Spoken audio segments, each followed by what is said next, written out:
청한 농부이자 기농 5년차 빈센트 조입니다.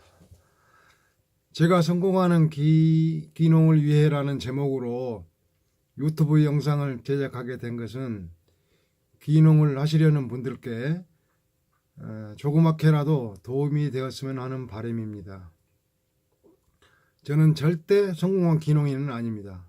하지만 제가 성공하지 못했기 때문에 기농을 결심한 분이나 기농을 생각하고 계신 분들께 작은 도움이 되었으면 하는 바람입니다. 기농에 대하여 말씀드리자면 몇 날 며칠을 말씀드려도 부족합니다. 작은 부분이 가장 관심사지요. 작은 부분을 2, 3회에 걸쳐 말씀드리고 그 다음에는 작목 선택, 마케팅, 최소한의 돈으로 나홀로 집 짓기, 그리고 마지막으로 동네 분들과 잘 어울리는 법, 그리고 저희 농장 생활 등을 순차적으로 말씀드리겠습니다. 저는 2014년 5월 이곳 전남 장흥군 유치면으로 기농하였습니다. 제가 태어난 곳이기도 합니다. 서울에서는 공직생활을 했었고 퇴직 후 로펌에서도 근무했었습니다. 제가 기농을 결심한 것은 엄청난 스트레스로 인해 건강이 너무 좋지 않았고 그러한 사실을 가족들에게도 알릴 수 없었던 것은 저만 바라보고 있는 아내와 3남매에게 부담을 주기 싫다는 그런 자존감 때문이었습니다. 다행히 아이들이 대학을 졸업하고 모두 좋은 회사에 취업을 하여 경제적인 부담을 덜게 되어 기농을 결심하고 바로 실천에 옮겼습니다. 타고 다니던 고급 승용차를 처분하고 1톤 트럭을 구입하여 그 트럭에 이삿짐을 싣고 고향으로 오게 되었습니다. 이곳에서 서울까지는 승용차로는 3시간 반, 1톤 트럭으로는 4시간 반이 걸리던데요. 제가 생활할 집은 돌아가신 아버지의 친구분 집을 임차하였습니다. 가족들 몰래 3년여를 기농 준비에 매달렸고 농업기술센터에서 실시하는 여러 가지 교육도 받았습니다.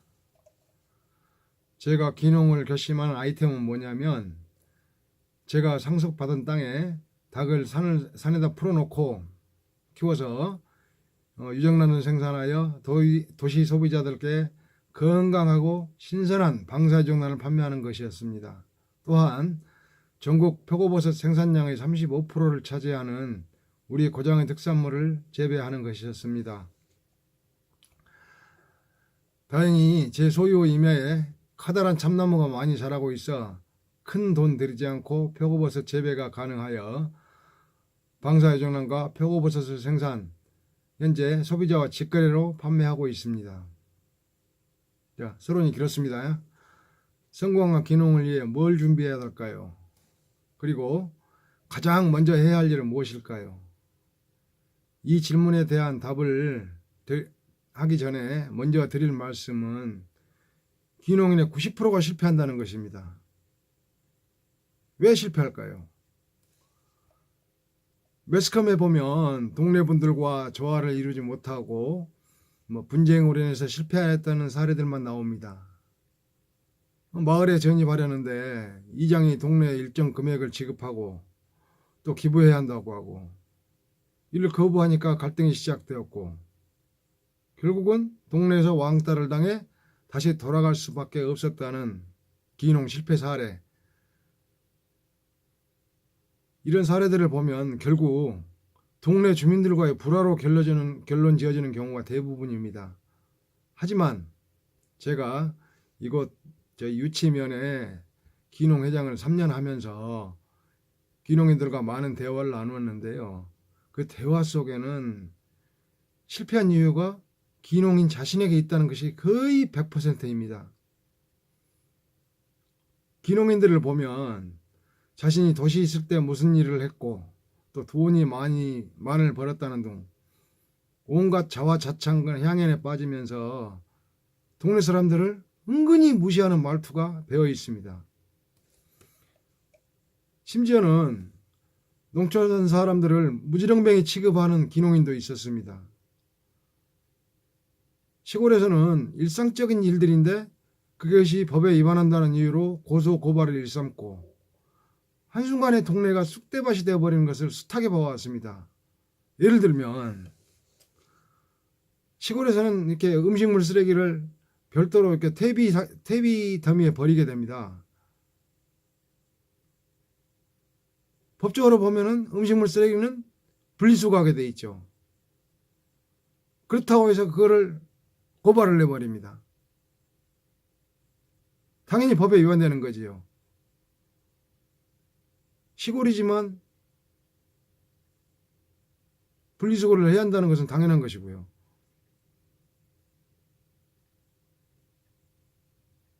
그래서 동네가 시끌벅적한 어떤 그런 사례를 몇 차례 보았습니다. 그러다 보니 결국 동네 주민들에게 왕따를 당하고 그거 견디다 못해서 다시 돌아가는 것입니다. 자기 자신의 잘못을 느끼지 못하고 실패 원인을 동네 사람들에게 돌리는 것입니다.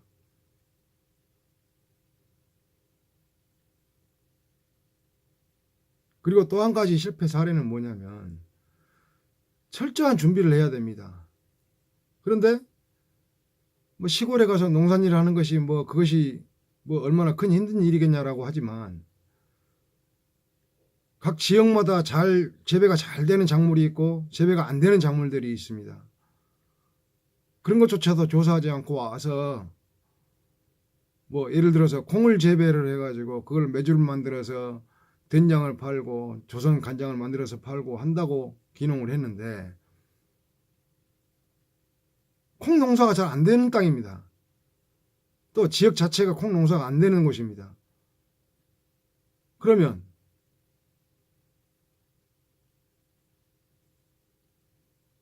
콩이 안 되니까 메주도 못 만들고 된장도 못 만들고 조선 간장도 못 만들고 하게 되는 것입니다.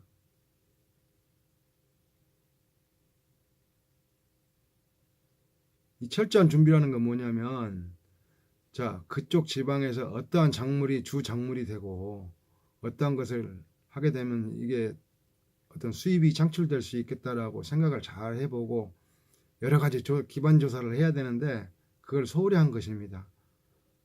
농사라는 것을 그저 단순하게 생각합니다.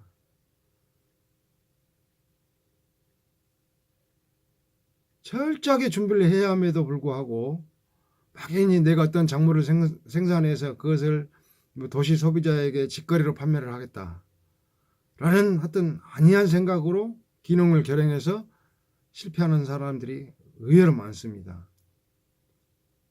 우리가 방송에서 보면 성공한 기농인들의 모습이 심심찮게 그려지고 있습니다. 과정은 보여주지 않고 결과만 보여주니까 기농을 결심한 사람들이 나도 저거 할 수 있겠다 라고 아주 쉽게 생각하는 겁니다. 저 역시 TV에 한 5차례 정도 출연을 했지만 모두 성공한 기농인의 모습으로 비춰졌습니다. 하지만 저는 절대 성공한 기농인이 아니라고 생각을 합니다. 제가 기농을 했을 때는 제2의 인생을 계획하고 내려왔는데 제2의 인생은커녕 하루 벌어서 하루 먹기도 참 힘든 그런 시골 생활입니다. 특히 요즘 같은 겨울철에는 큰 수익원이 없습니다. 다행히 방사유정란을 판매가 잘 되고 있어서 그나마 좀 낫습니다만은 이 겨울철에는 닭들이 계란을 잘 낳지 않습니다. 그러다 보니까 주문량은 많고 배송에 대한 계란은 안 나오고 하다 보니 소비자분들께서 많이 떠나가십니다. 주문을 하게 되면 바로바로 보내드려야 되는데 생산이 안 되니까 못 보내드리는 거죠. 그렇다고 어디 다른 데서 그 유정란을 구할 수 있냐? 그걸 구할 수 있는 것도 없고 저처럼 닭을 키우는 사람도 없기 때문입니다. 기농을 하게 되면은 정부에서 많은 보조를 해주는 것처럼 이렇게 홍보를 하고 또 기농을 결심하신 분들은 또뭐 정부에서 많은 보조를 해주는 걸로 알고 있습니다. 이 부분은 할 얘기가 너무 많습니다, 진짜. 그래서 이 어떤 정부에서 보조 부분이랄지 이런 부분들은 다음 차례에 또 올리기로 하고요. 자, 그럼 본론으로 들어가겠습니다. 오늘은 성공적인 기농을 위해서는 철저하게 자금 계획을 세워야 한다는 것입니다. 기농하는 데 있어서 가장 관심사인 부분이 자금인데 그 부분은 한 두세 차례 나누어서 설명을 드리도록 하겠습니다. 기농을 한다고 면사무소에 찾아와 담당 직원들하고 상담을 원하시는 분들이 의외로 많습니다. 더군다나 저희가 살고 있는 이곳은 거의 100% 산악지형입니다. 그러다 보니 몸이 안 좋으신 분들, 그 다음에 뭐 좀 싼 가격에 땅을 구입해서 이렇게 기농을 하시겠다는 분들이 의외로 많습니다. 공기가 우선 좋기 때문이죠. 요즘같이 미세먼지가 심한데도 저희는 그걸 거의 못 느낄 정도입니다.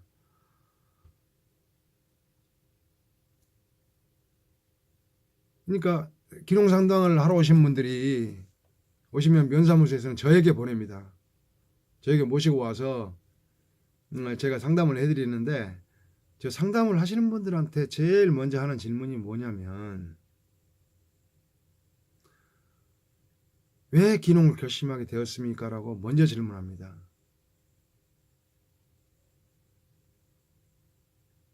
그 다음에 두 번째 질문이 뭐냐면 돈은 충분하십니까? 라고 질문을 합니다. 첫 번째 질문, 왜 기농하게 되는지 물어보면 회사에서 사직을 당했다, 뭐 정년퇴직을 했다, 아니면 사업에 실패를 했다, 이런 분들이 대부분입니다.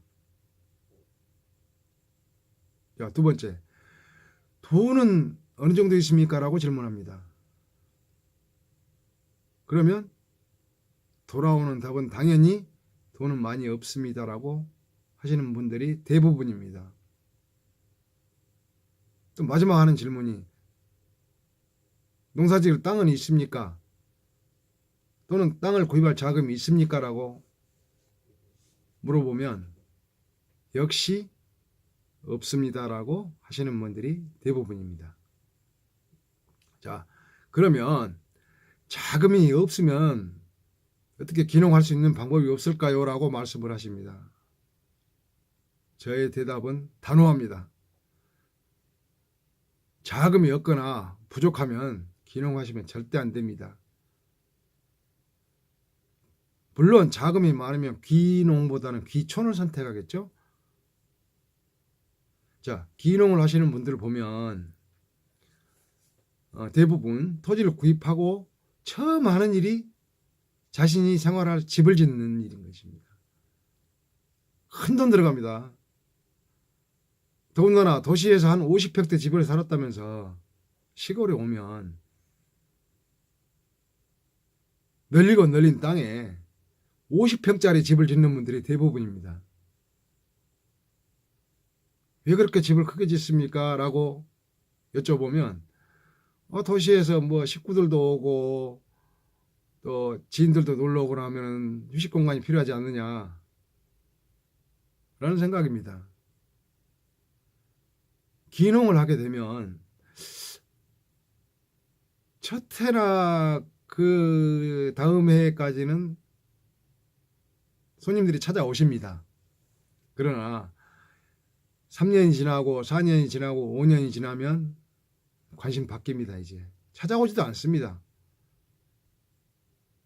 저 역시 기농생활 한 3년차까지는 예전에 다니던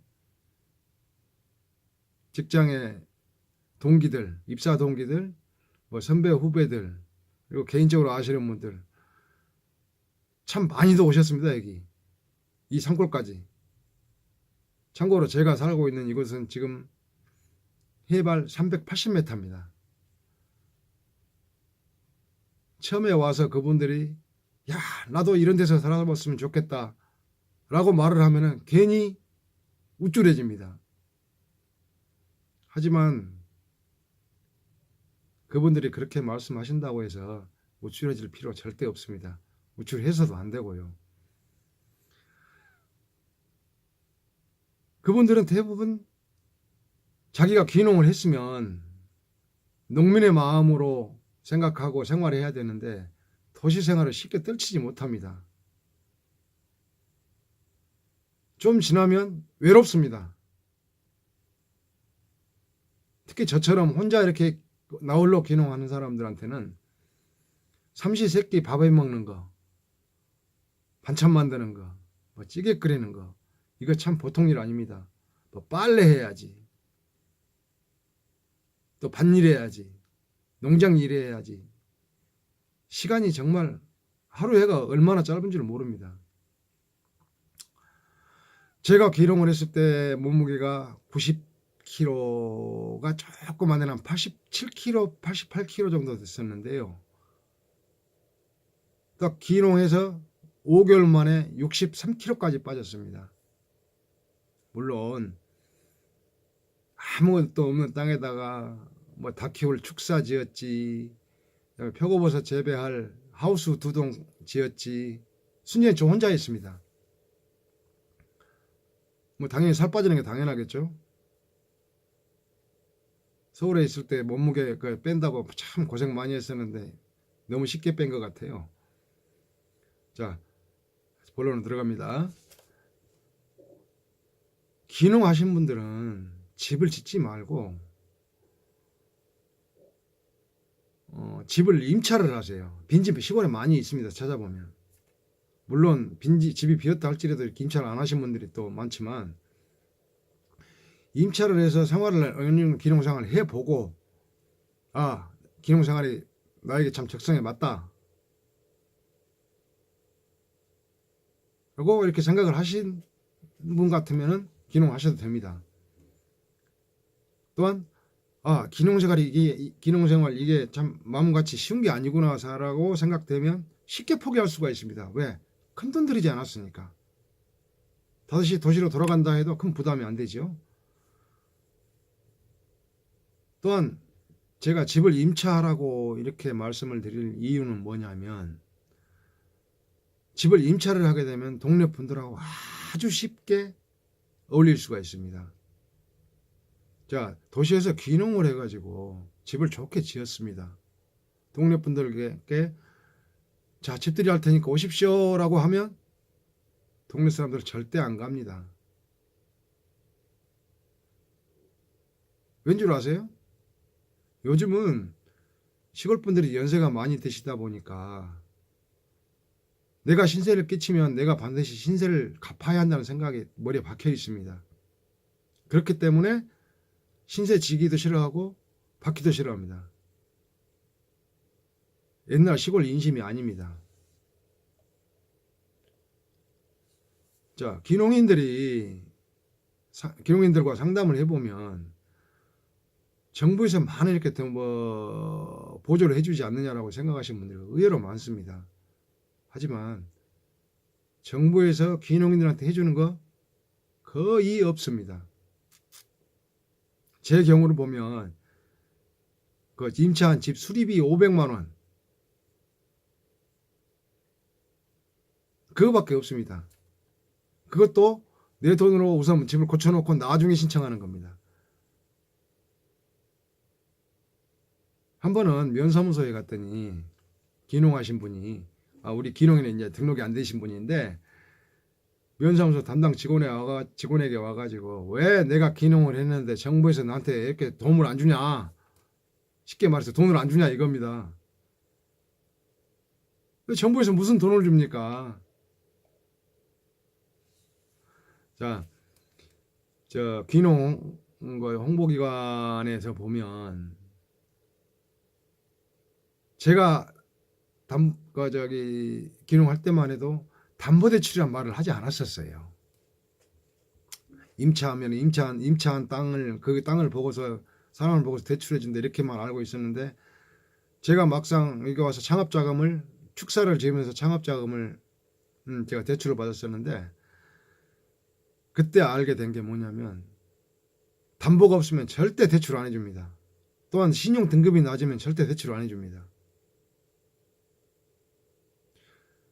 그 대출도 어떻게 주는 거냐면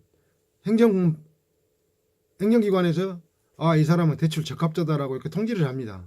그 대출 적합자라는 게 뭐냐면 기농교육 100시간 이상 이수한 거, 그다음에 나이, 뭐 가족과 같이 이렇게 기농을 했느냐, 이런 부분까지 전부 살펴봅니다. 그걸 농협에다 통보를 하면 농협에서는 그냥 대출해 주는 거 아닙니다. 왜? 농협에서는 나중에 돈 받을 것을 걱정을 해야 되기 때문에 담보가 있는지 신용의 상태가 어쩐지 이런 걸 반드시 보고서 대출을 해줍니다. 담보가 있긴 한데 담보가 부족하면 물론 농협 신용보증보험에서 그거를 보험증권으로 해서 보증을 해줍니다. 그러나 담보가 없고 신용이 없으면, 신용도가 좋지 않으면 절대 안 해줍니다. 그것도. 그러니까 그렇게 아시고 정부에서 주는 어떤 기농에 대한 혜택은 거의 없다 라고 생각하시면 100% 맞는 말입니다. 기농 장업자금이라고 해서 3억 원까지 대출해 주지만 그 3억 원 언제 갚습니까? 그거 시골에서 수익 올리는 거 쉽지 않습니다.